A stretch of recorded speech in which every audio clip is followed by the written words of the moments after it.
You can't talk about John Harris and Colony Ridge's Terrenos Houston, a development targeting immigrants by selling them lots that flood at a high interest rate, without talking about Ira Kane and King's Colony. A real-life story of a takeover, and the imprisonment of a woman for 7 years, who, word on the street is that she is now dead. My name is John Harris. I am one of the owners of Colony Ridge. My partners and I have been purchasing lots in King's Colony since early 2006. Since we have been involved with this subdivision, we have discovered numerous problems with the current board, and have become increasingly concerned about the mismanagement of funds paid by honest property owners.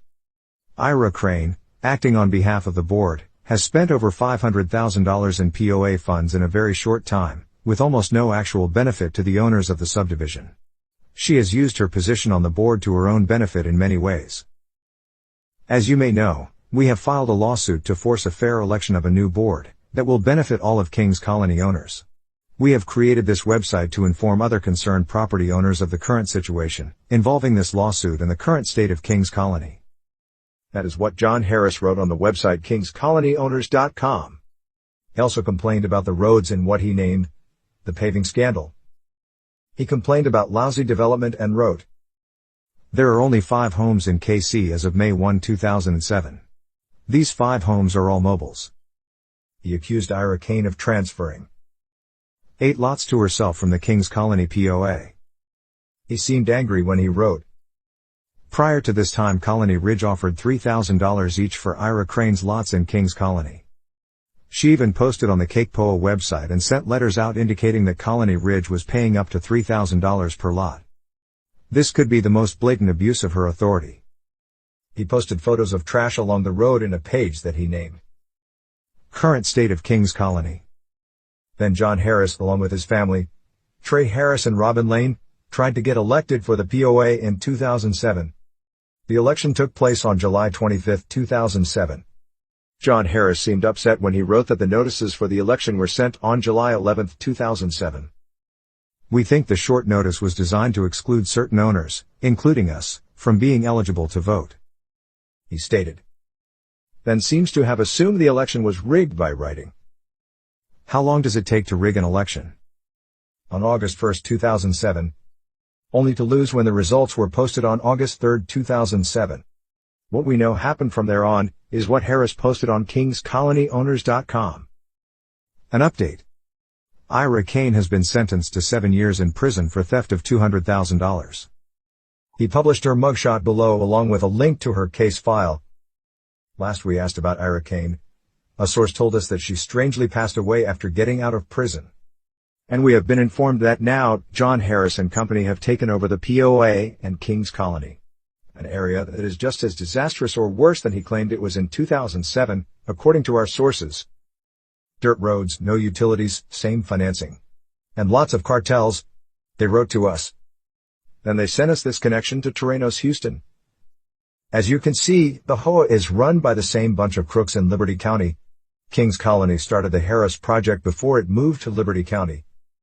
And if this all didn't seem ironic enough, John Harris was once an active member of a forum by the Montgomery County Citizens Against Illegal Immigration, and once posted, "I'm so glad you formed this new section. As a developer, I'm currently the president of 2 HOAs. I've been involved in, let me think a second, 5 lawsuits regarding HOAs. I have a lot of experience here. I think all Cash's comments are dead on. I'm tired now, but I'll post some stories and try to give some advice here. P.S. I spent the day with an attorney who is working with me to get control of a board where the current board members aren't obeying the bylaws or holding proper elections and are stealing money from the association." He also answered another forum user that went by Bigger Post statement, which read, "Those type of people will do anything to keep their positions, including lie, cheat, and sue. I've seen it happen." John Harris wrote, "Ditto. We own maybe 10% of the lots in a subdivision where the HOA has spent over $500,000 in HOA funds since being elected in 2004, under questionable circumstances." Questionable, he said. Let's talk about what's really questionable. Today, Colony Ridge's Terrenos Houston is what seems like one of the biggest colonias in Texas in disguise of a development, where thousands of lots are sold by, you guessed it, John Harris and Company. Tell me you lure in immigrants without legal status without telling me you lure in immigrants without legal status? All of John Harris's Terrenos Houston's advertisement are in Spanish, and they proudly announce that they provide in-house financing, where everyone is approved without the need for credit, social security number. You just need to bring 2 IDs from any country they say, and they'll finance. Can you tell us again how that ties with a person who joins forums like Montgomery County Citizens Against Illegal Immigration?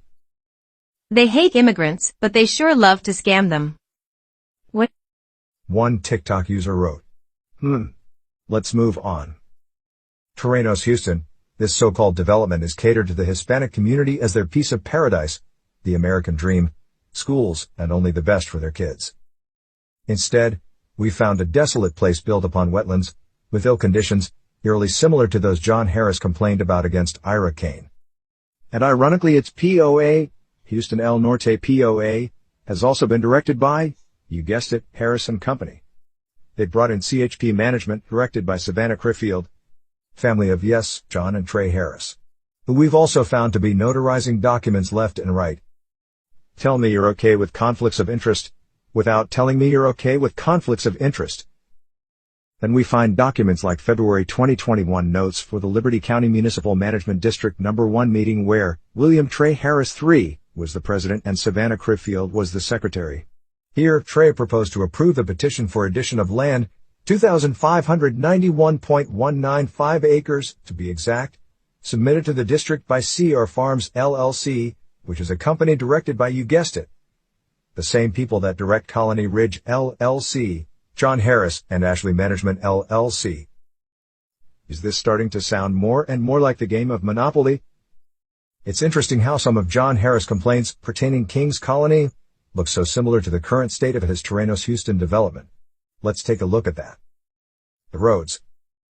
I've seen them build the roads with concrete, and they don't even put rods in them. That's why they keep breaking. The lies.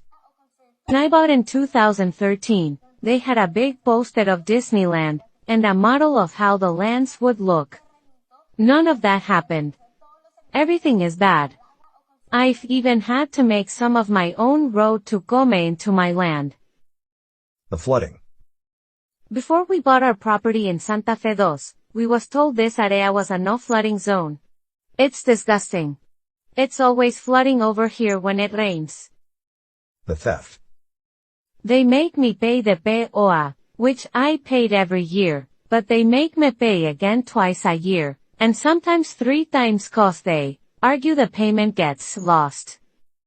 I paid for my land in their Dropbox, like they said to do, and they sent me a letter that I had never paid, then foreclosed my land. The foreclosures. There is a video by investigative reported Wayne Dolcefino that shows how Leslie Lane, working for the county, was supposed to be holding an auction of foreclosed land that never took place.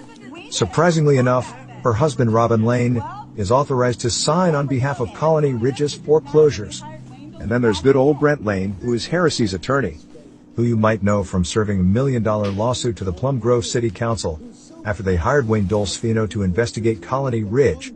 And you guessed it, is also related to the Harris family. And last but not least, the POA. My husband and myself feel though as the POA is stealing from us. They collect our money but they don't do anything about all the trash, dogs, violence, Terrenos City sidewalks, street lights, etc.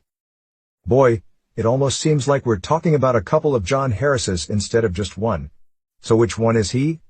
A patriot who joins groups like Montgomery County Citizens Against Illegal Immigration? A savvy justice seeker who sends lawsuits flying left and right to establish order?